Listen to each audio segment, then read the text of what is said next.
Hi, family. I come back. Hi, family, and welcome back to Thinking Thanks Tuesday with me, Zoliswa or Xhosa Chick, whatever you want to call me. So, welcome back, family. I know last week we were missing in action. We had a lot on our plate last week, so we couldn't really find time to do the Thinking Thanks. So here we are this week. So we're gonna try to see what we missed last week, or we're just going to see what's been the progress of some of the stories which we've been doing. Seeing that last week, but I don't think we missed much last week as well. So yeah, family, thank you, family, again for all the love and the support on this channel.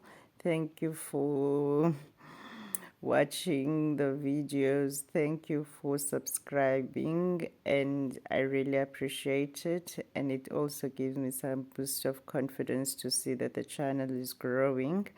And yeah, family, like we said on Thinking Things Tuesday, sorry, we discuss current affairs, we discuss news, we discuss what news were trending, whether online or just in our spaces. So, like any other week today, we're not wasting any time. Let's get to it. So, today, the stories which we're going to do, it's our usual suspects again. So, we're doing obviously Senzo Meyiwa. We're doing we're doing a bit of Besta, but we're not doing a story on Besta, just that, yeah, tomorrow they are in court. And then we are doing this. There was a fire in a defense force military base. We're gonna have a look at that. Then there's the avian flu, which is doing the rounds. There's WADA. It's the World Anti-Doping Agency. And then also another story which broke our hearts this week is 5 children who died after eating poisonous food or biscuits, I'm not sure. And then also on Saturday, the one which is taking the world by storm, on Saturday we saw Hamas. I don't know how they call it, but it's again the Israel and the Palestine issue up again, and yeah, confusing, and people having to take sides. So the whole world now again, okay, we'll discuss this when we get to the story because I already have something to say about that. And also we look at another story which was trending about a South African teacher, which is a YouTuber as well, allegedly attacked by employer in China. So that's what we're gonna look at as well. So, family, without wasting any time, as we all know what time it is, it's time for Thinking Things Tuesday, and our regular suspect, which they were it was postponed last week, but it's back on again. It's the Senzo Meyiwa case. On the Senzo Meyiwa case, it got boring because I kind of feel like they're really dragging now. So the last time when we were doing the Senzo Meyiwa, it was still Zungu, Constable Zungu statement saying that he was with all the accused, and then even there was even a part where there were guns flying in the hostel and so on. And the accusers, Mthokozisi denying all the accusers denying of seeing or knowing Zungu, but Zungu keeps on allegedly saying that he knows them. So it was that back and forth again, whereby Zungu was saying, I know them, then still holding on to his story that. A story that the accusers were at some point together in a hostel where there was a get together which was organized by his nephew or something.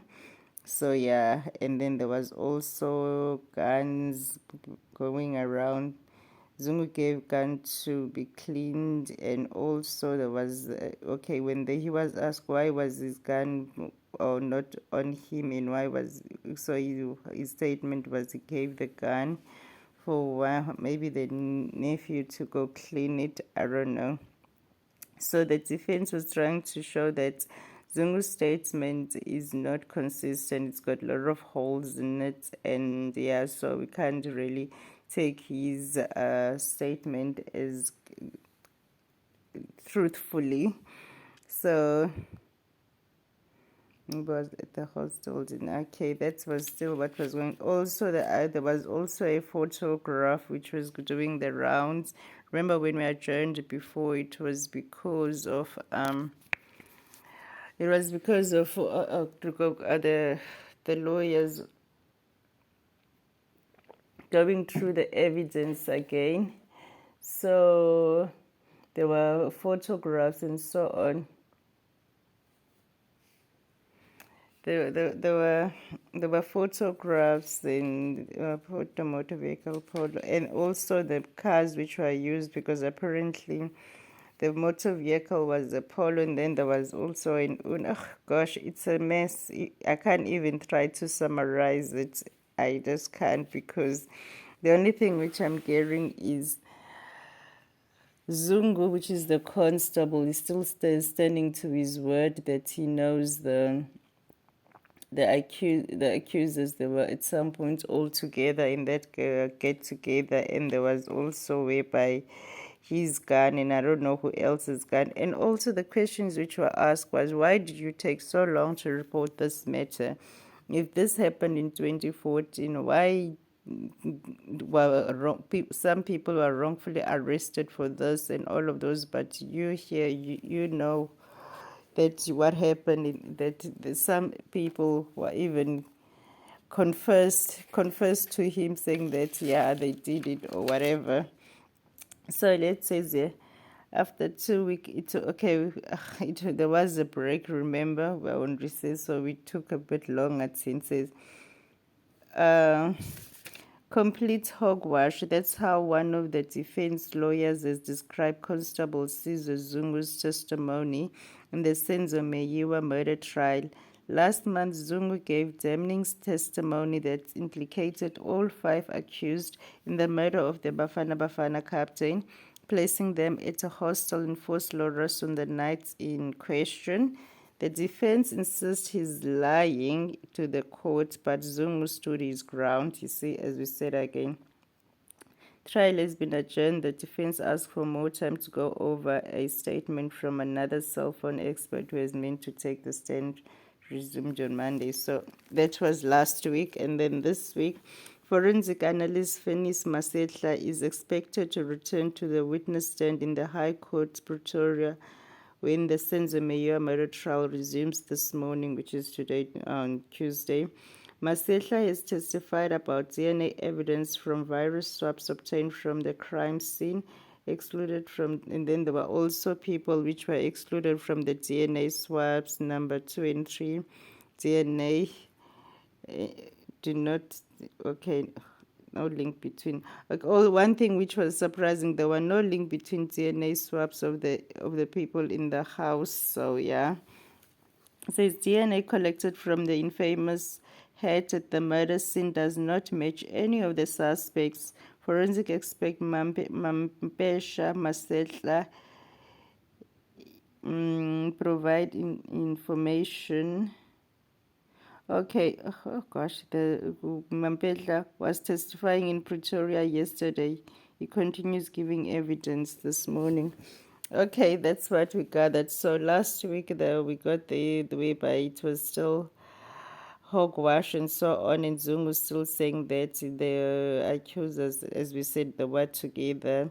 And then there was this week, there's a forensic analyst by the name of Fenis Masetla, which was supposed to use the DNA. There were DNA swabs and so on. And then there was the hat which was found in the house, which now the hat doesn't match any of the DNA collected in the house. So that's what's been happening with Senzo Meyiwa's case. It's still, I think, for to tell you the truth, it just feels like it's going to still gonna drag on and on and on. As much as we are excited that something is happening, there's court appearances, there's court dates and so on, but it kind of feels like it's going around in circle. We're not really getting to the actual hardcore evidence. Now we know we're calling who based on whose statement. We're trying to put the story together. We're trying to pinpoint who said what, who's telling the truth or not.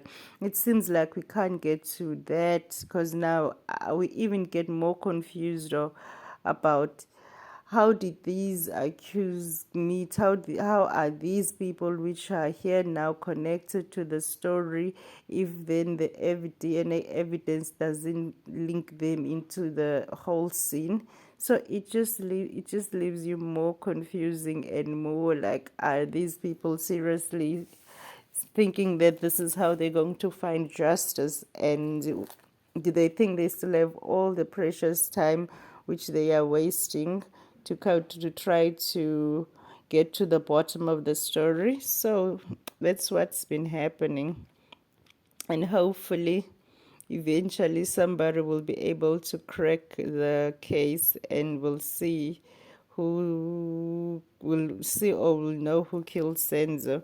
And then we moved on from Senzo.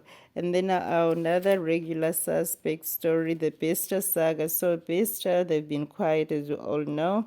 The last thing we heard from the Besters was Dr. Nandipa's bail hearing, which he was denied, and then he was told he's a flight risk and so on.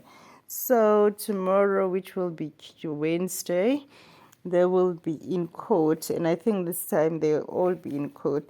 So what is interesting with the best saga is that the Dr. Nandipa, when she was applying for bail, when she was doing her bail application, she alleged that Bester kidnapped her, so she was forcibly um, taken or forcibly she was let's just say she allegedly said she was kidnapped by Bester when she left the country.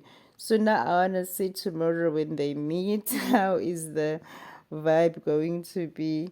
Because yes, she did accuse him of kidnapping her in the bail application statement. So tomorrow we shall see how they interact with each other in court when they see each other again for the first time after all of Dr. Nandipa's allegations and so on.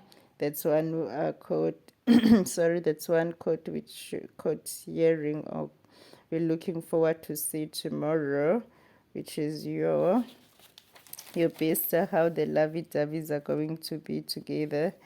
And the next story which we are going to do now is Tupac's story. You all know Tupac. If you don't know Tupac, then it means you are young. Okay, Tupac was very famous. He was a well-known rapper in the 90s until he was gunned down in 1996. And then all these years, there's been the question, who killed Tupac, who killed Tupac?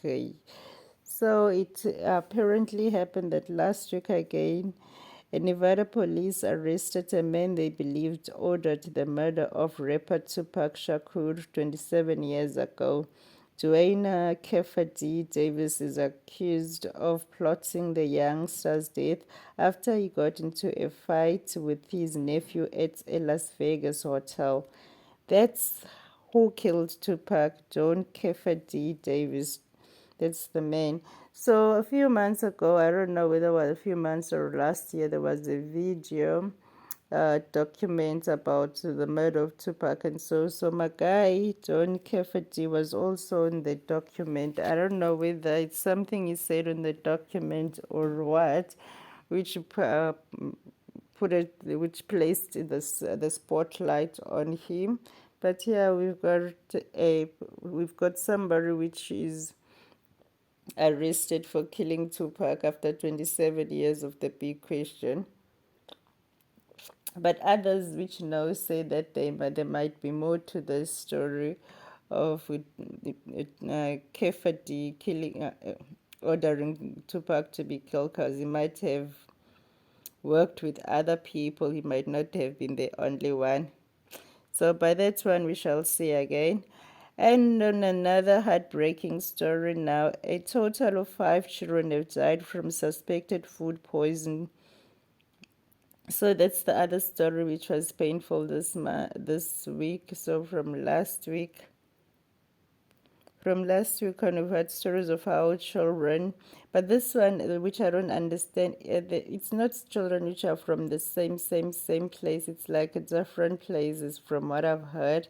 So these children went to go buy sweets or biscuits, I don't know, from a foreign tuck shop, and then after buying those chips or biscuits, they started eating. I think the others were chips or biscuits. I'm not so sure, people. This was just too traumatic because for a mother to lose a child whereby you just saw your child just now happy and the child just goes out of the house to go play, and then when they come back they are already fighting for their lives and dying.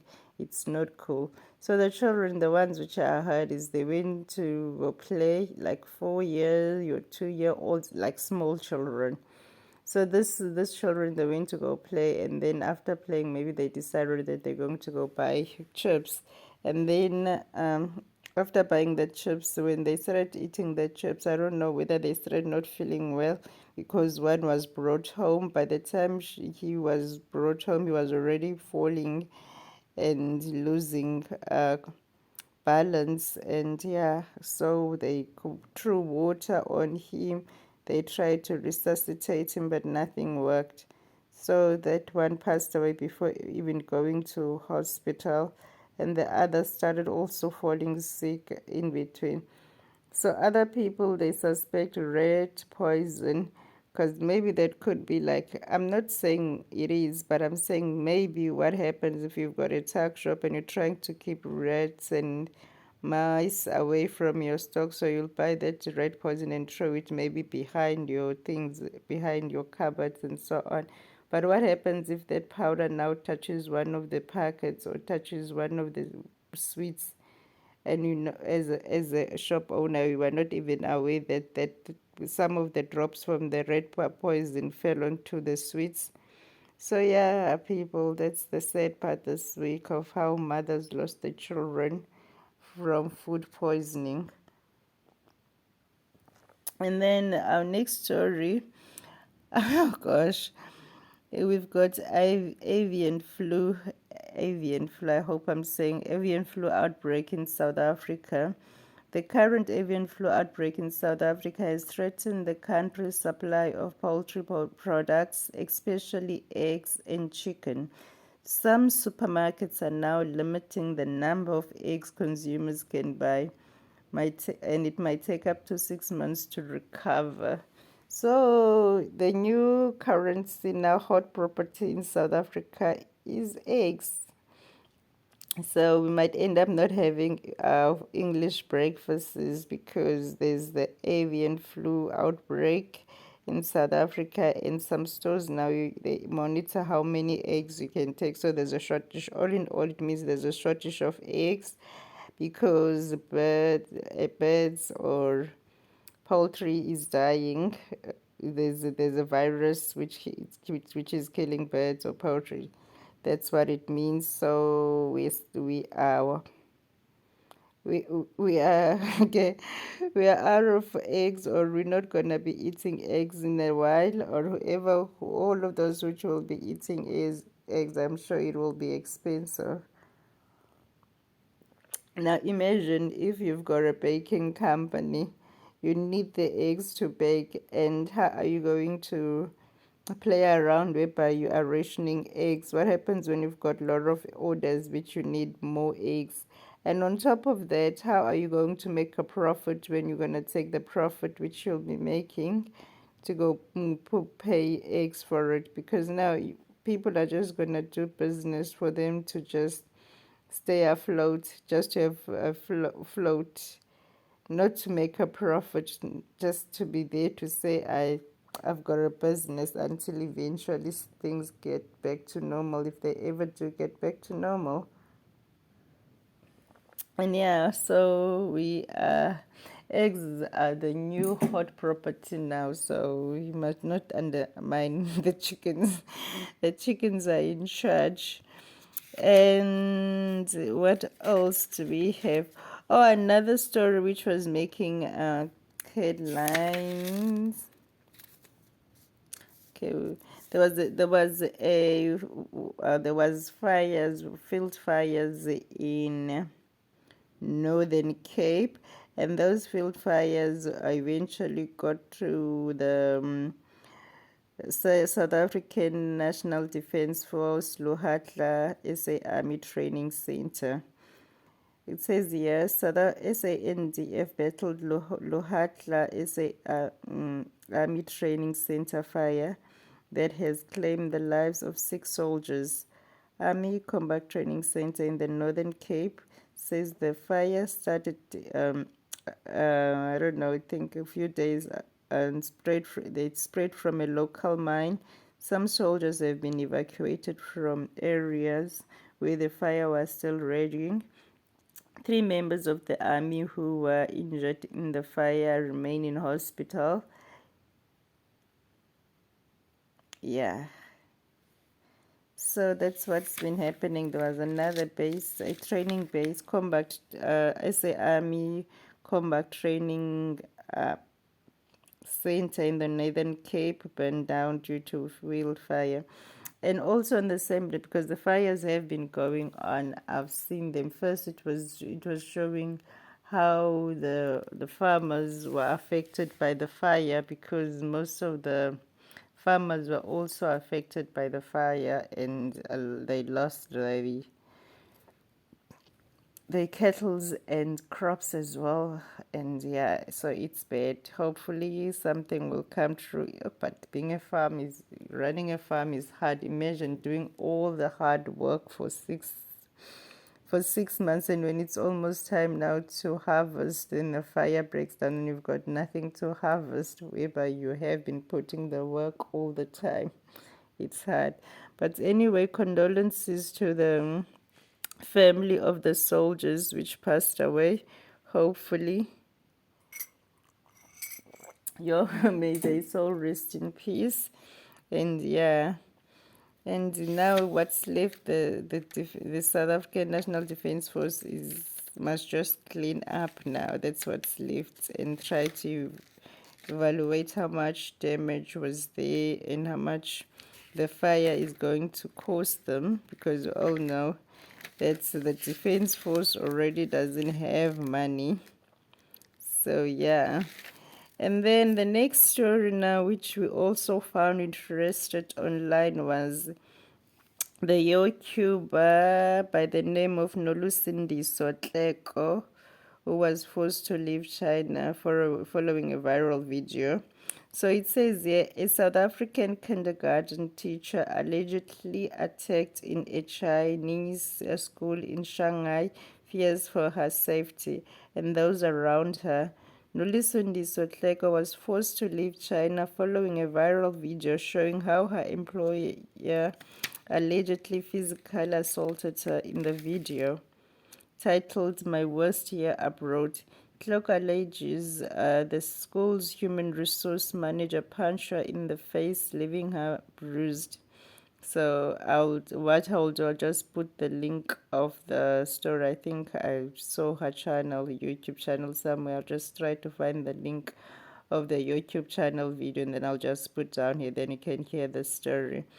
Yeah, that's what happened. So it's not all green patches or greener patches when people go and work overseas. Sometimes you do get those unfortunate events where, for example, what happened with this lady, which was even went to as far as being punched in the face. Yeah, she does have a video where you could see her eye is black and swollen and bruised. You can see, yeah, she's been through it.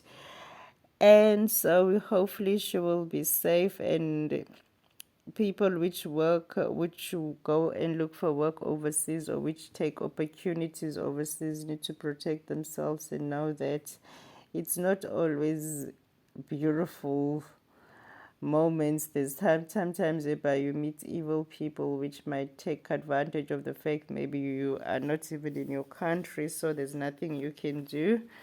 So yeah, so hopefully her story will also educate and warn others or give a voice to others if they've ever been in a situation like that overseas. And then from this Lucinda's story, we go to Israel and Hamas. Israel confirms soldiers and civilians taken hostage by Palestinian militants. At least 150 people are reported killed and 1,100 wounded in Israel after the Palestinian militant group Hamas launched its biggest attack in years. Dozens of gunmen from Gaza infiltrated southern Israeli communities after dawn under the cover of heavy rocket fire. They have taken both Israeli soldiers and civilians hostage and some have been brought back to Gaza.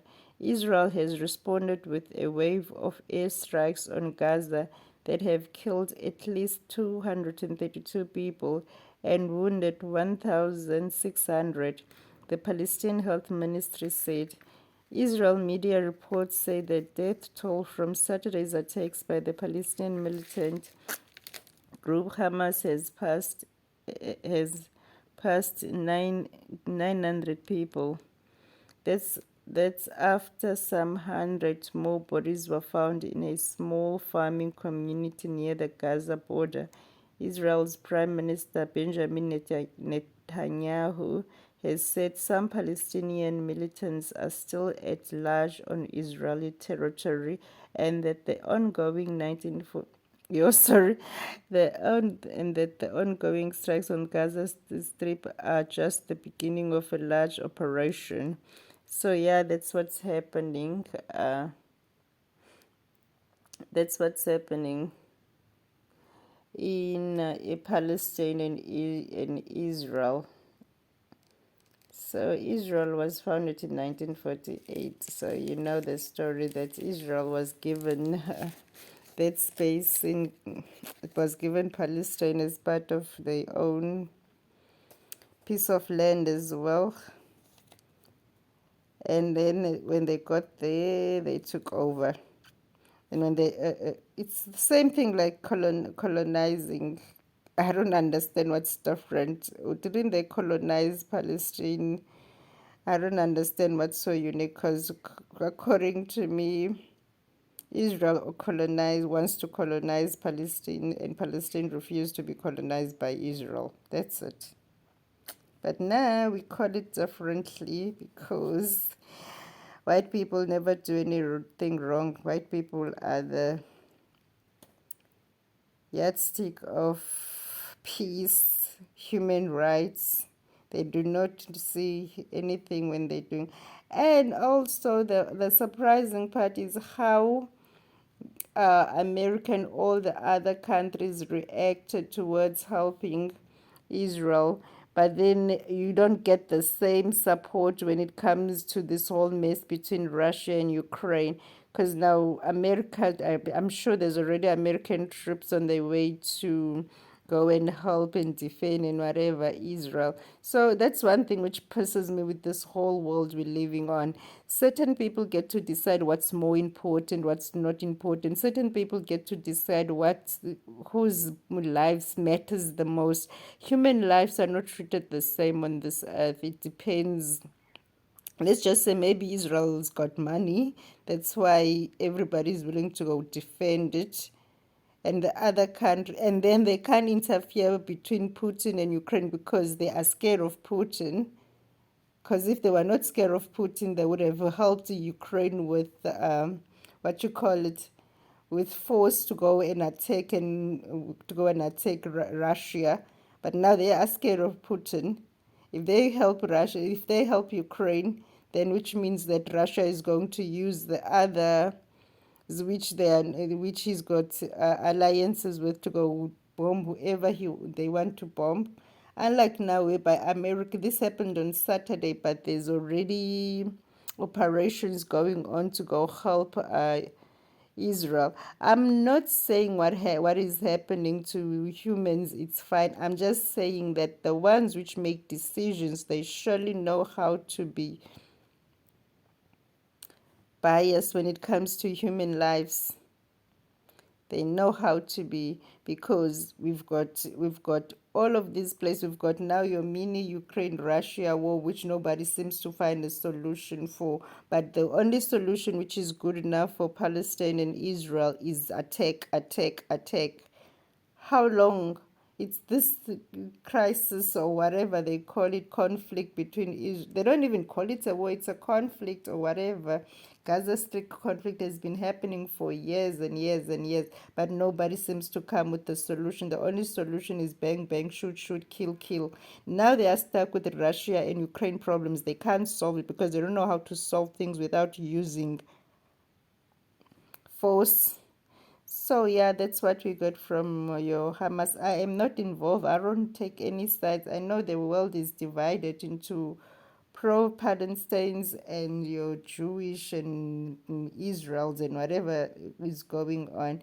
And me as a black person, I am not involved. I don't know nothing.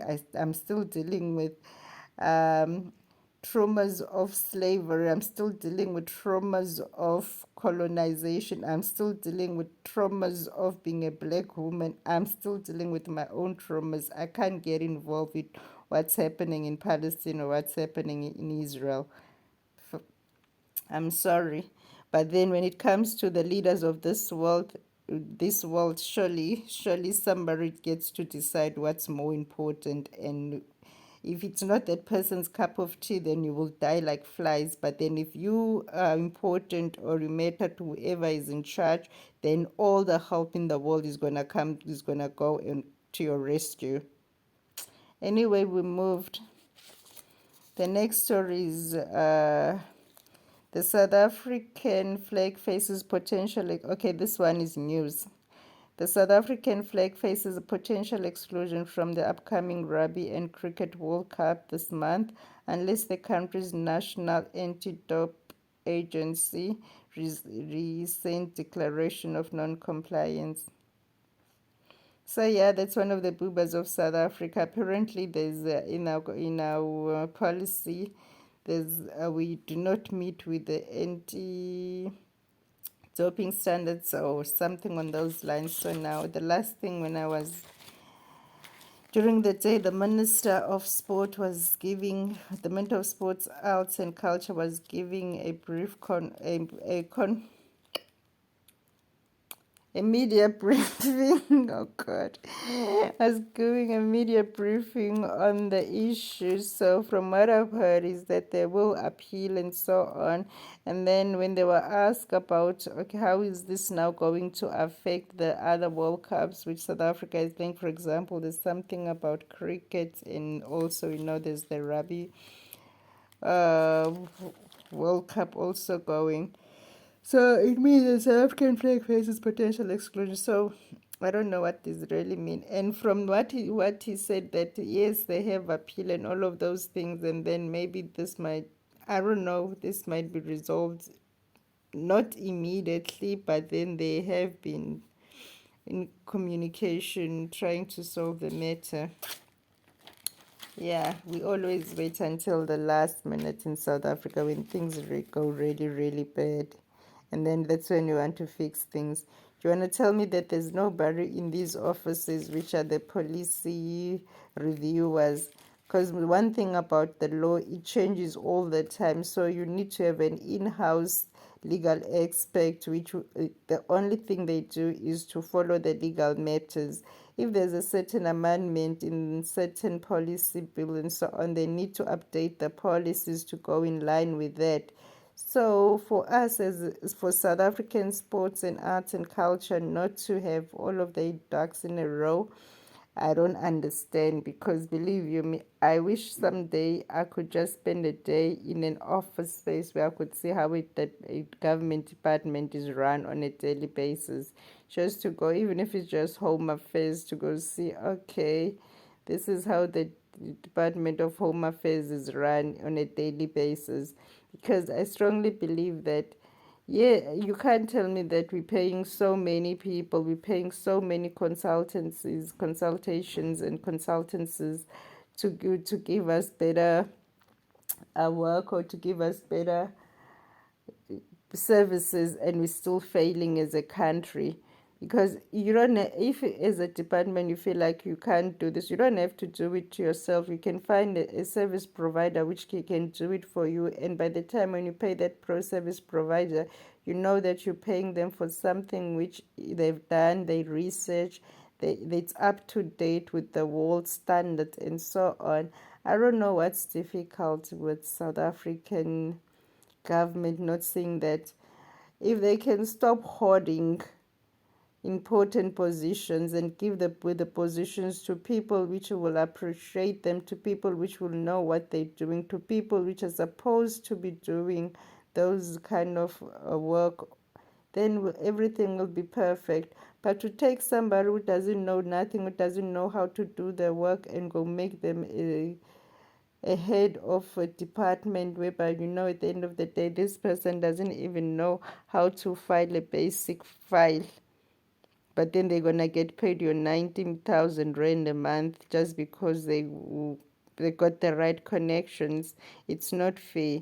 We're not saying that people shouldn't improve, but then if somebody wants a high demanding uh, work, or which has got uh, 6 zeros, they at least need to know, have the information, the wisdom, the understanding how to do that work.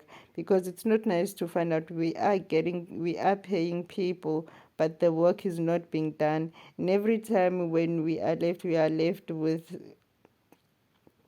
eggs on our face, rotten eggs on our face in the international standards. It seems like we don't know how to do a basic admin work whereby we keep our books in order as a country. Even now, with the only thing which would seem to still make us happy, which is the sport, is also now going down the drain, because the only thing which we can celebrate as a country, at least, it's these mini victories in sport, although they don't last that long, but at least we still can say, hey, we did it, oh, we did that. Anyway, family, we are done with today's news. I don't think I'm gonna go any further than I did. I was just pissed off. This, I don't know how people which read news and work for news do it, because news is just depressing and dreadful. Especially when you get to a point whereby you kind of feel like this one feels like we're just going around and round in circles here, and we're Family, going before we nowhere. forgot, we left Anyway, off another bit, family, which is we shall the love and coup live in each other. Africa. It's been So we have a wonderful. story about Thank the you for all the Niger love and coup. the So the support. We'll Niger meet coup, it again says that next French week. And troops please will don't begin forget to to withdraw from subscribe, Niger. That was comment, last week after a 2-month standoff between and Paris and the comment and junta. share the It video, comes a whoever think week might be after France's interested. ambassador Bye. to Plimaye retreated, I don't know, to Plimaya, or whatever the name is, returned to Paris following pressure from the coup leaders. This has left Niger to be vulnerable to attacks by insurgents. Countries such as Burkina Faso and Mali have announced that they will support Niger. So the coup in Niger now, the French troops are leaving Niger, and then Burkina Faso and Mali have announced that they will support Niger on the new journey. So this follows. This decision came a week after France ambassador to Niger returned to Paris, and yeah. So Niger is no more under French troops now. They are on their own, and then they say that This has left Niger to be vulnerable to attacks by insurgents. We shall see that anyway. By family, thank you for all the